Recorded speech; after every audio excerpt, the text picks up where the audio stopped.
ভগবানের আশীর্বাদ কিভাবে পাওয়া যায় দেখুন। নমস্কার বন্ধুরা, সেবা দৃষ্টি চ্যানেলে সকলকে স্বাগত জানাই। বন্ধুরা, ঈশ্বর কিভাবে মানুষের পরীক্ষা নেয় দেখুন, একটা সুন্দর শিক্ষণীয় গল্প।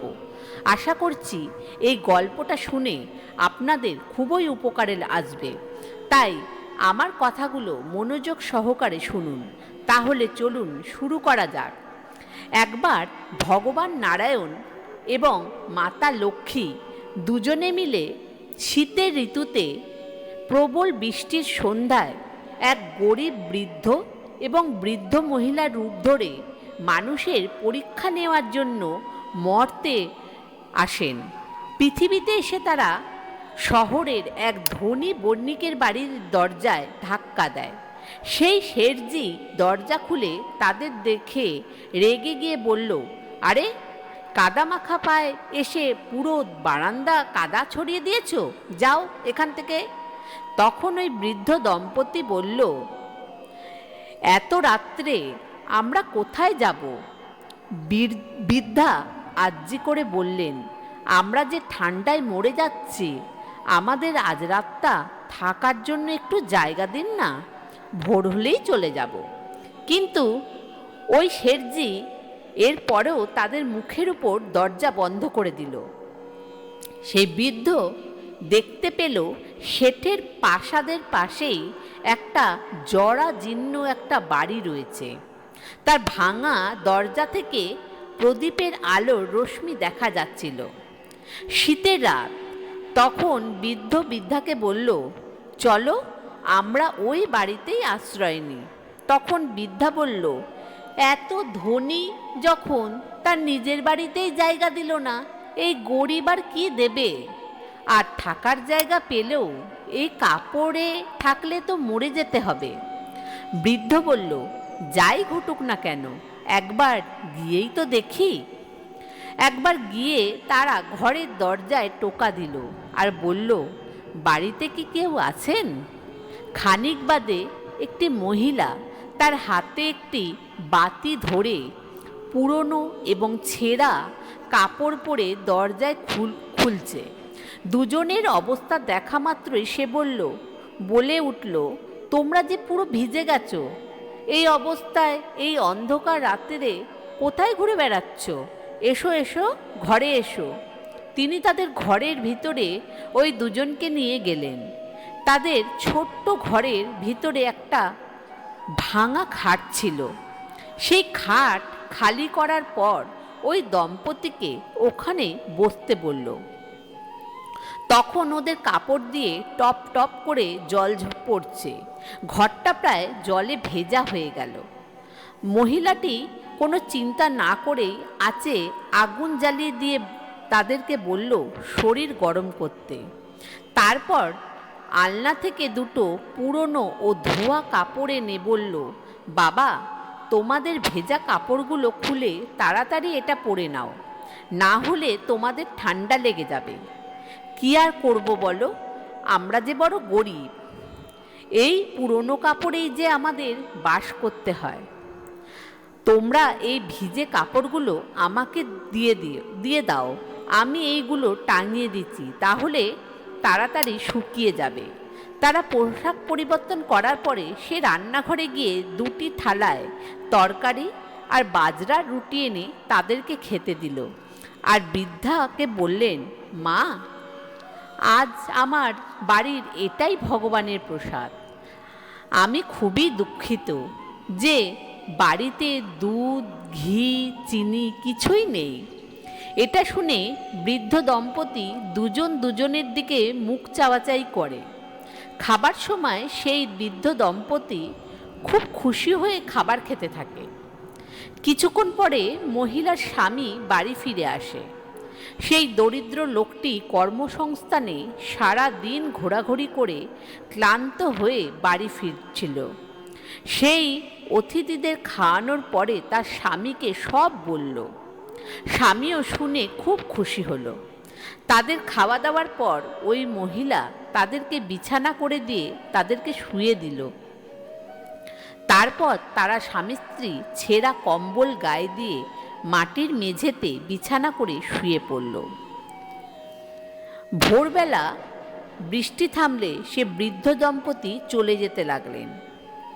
তখন গৃহস্থ মহিলা হাতজোড় করে বললেন বৃদ্ধ দম্পতিকে, সূর্যটা অবধি আপনারা একটু দাঁড়িয়ে যান।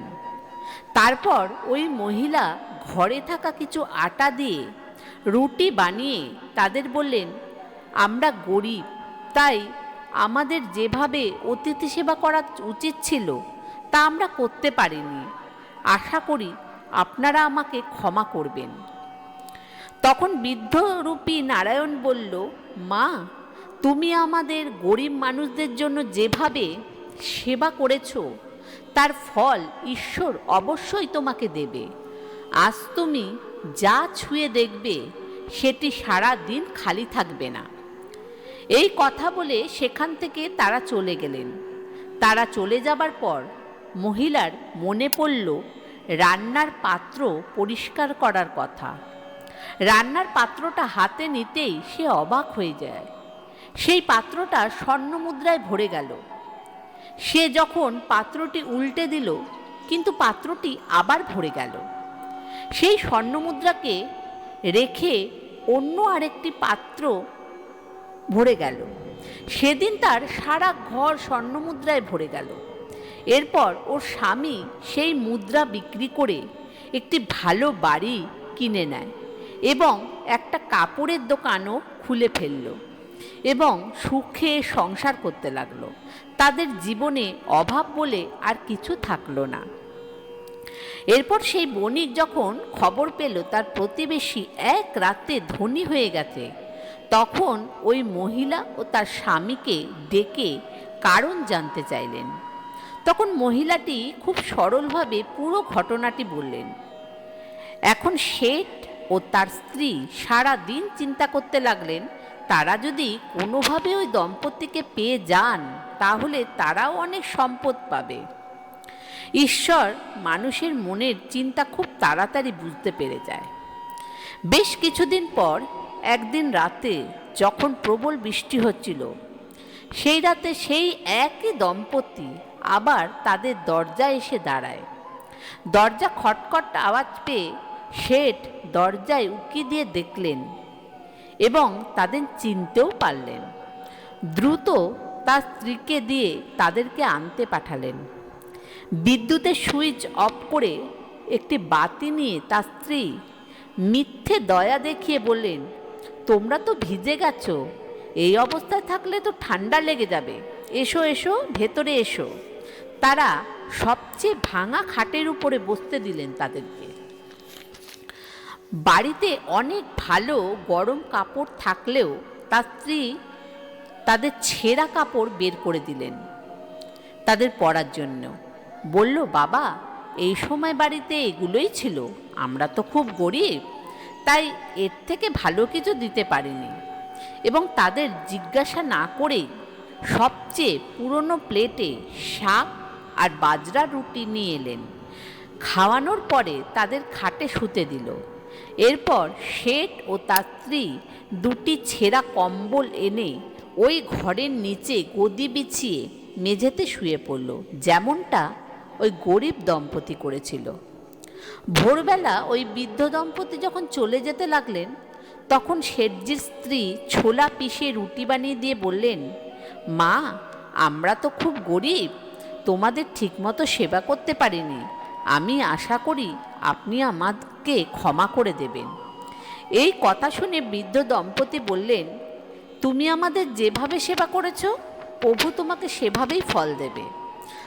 আর আজ থেকে তুমি যে কাজটি হাতে নিয়ে শুরু করবে কাজটি সারা দিন শেষ হবে না।